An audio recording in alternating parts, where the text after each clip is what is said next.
Balik sa GMA Regional TV Live, mga kapuso, makalingaw nga morning. Tungod kay karong buntaga, makauba nato siya na viral ni pipila ka tuig inalabay ug naila gumikan sa iyang talagsaon nga gimmick sa kadalanan samtang mamaligya og tubig. Karong buntaga pangumustahon nato siyang balik labi na karong panahon sa quarantine ug sa iyang gikabisihan.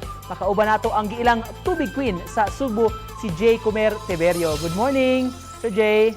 Hi, good morning sir, Nico. Si Jay o mas nailang si Dodoy. Kumusta? Unsay gikabisihan nimo karon, Doy, karong panahon na sa quarantine?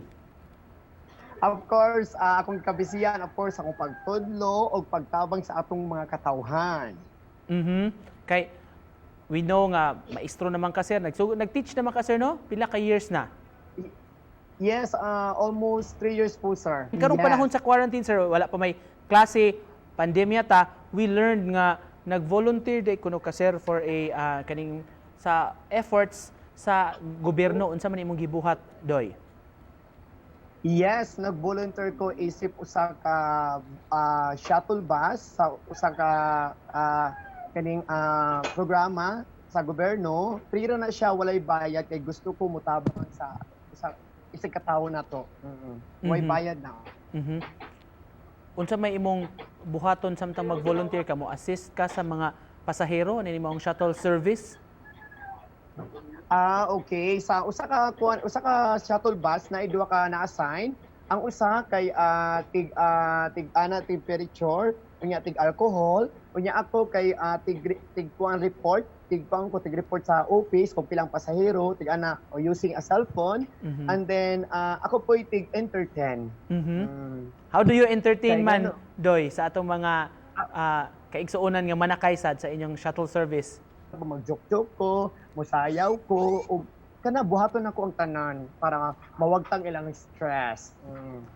Hatagi mig example, Sir Jay, unsa may imong mga pamaagi sa pasiaw o palingaw sa atong mga mga pasahero bali ang mawagtang sad ilang kalaay o ilang stress? Yes, of course. Magandang buhay po sa ating lahat, mga pasahero. Alam ko po galing po kayo sa pagod. Dito, maglalaro po tayo ng hep hep hooray, ganon. Mga laro-laro, ganon. Tapos yung pangapakatawa po lahat. Di ba sa una na ila ka nga tubig queen sa Mabolo, nag-eskwela pa kag education, o niya, talagsaon gyud imong diskarte kani adto mo ni nga na ilasad ka dinhi sa Sugbo, ilasad ka sa imong alamarimar nga costume o basad ni karon imong i-costume although murag magpipi man dai mo no samtang mo sakay mo aning shuttle service. Yes, oo. Dili makita mailang Dudoy, but ang boses mailan nila nga si Dudoy na kay ang boses same naman gihapon.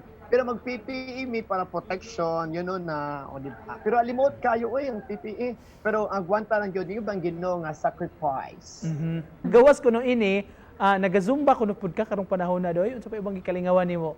Ang ubang tao malingaw and then sundo nila ako ang zumba, mga stepping nga paspas ka ayo katini marag kang mo na gitawag nga locomotor movement.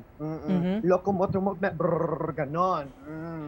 Unsa may new normal nimo sa imong teaching profession na unya karong pag-abli na sa school year? Online na yun, Sir Nico, na module na kasi ganon, napakahirap po eh. Pero kakayanin because I said earlier, everything happened for a reason, di ba, Sir Nico?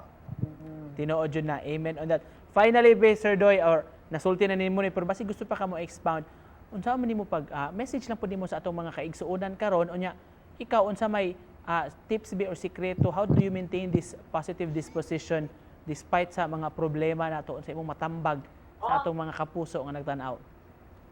Yes, okay. Kailangan po lagi tayong masaya. And then kailangan po tayong magkugi, hard work.